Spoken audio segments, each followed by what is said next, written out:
ఓం నమో రామదూతాయ.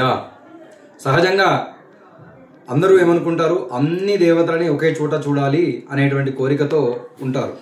అట్లాంటి వాళ్ళు ఏం చేయాలి అంటే, యుగపత్ సర్వతీర్థాని యుగపత్ సర్వదేవతాః ద్రష్టుమిచ్చంతి చేద్రాజన్ అగ్నిహోత్రి గృహం వ్రజ అని శాస్త్రంలో తెలుపబడింది.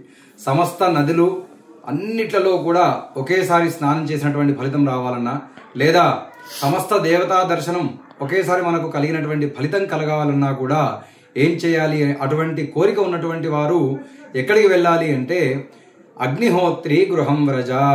ఎవరైతే నిత్య అగ్ని ఆరాధన చేస్తూ ఉంటారో, అగ్నిని ఉపాసన చేస్తూ ఉంటారో అటువంటి వారి దగ్గరికి వెళ్ళి, అటువంటి గృహానికి వెళ్ళి మనము ఆ అగ్నిని లేదా అగ్నిహోత్ర ఆరాధన చేసేటువంటి వారిని దర్శనం చేసుకోవడం ద్వారా మనకు సమస్త నదులలో స్నానం చేసినటువంటి ఫలితము, సమస్త దేవతా దర్శనం చేసుకున్నటువంటి ఫలితం కలుగుతుందని తెలియజేస్తూ ఓం నమో రామదూతాయ.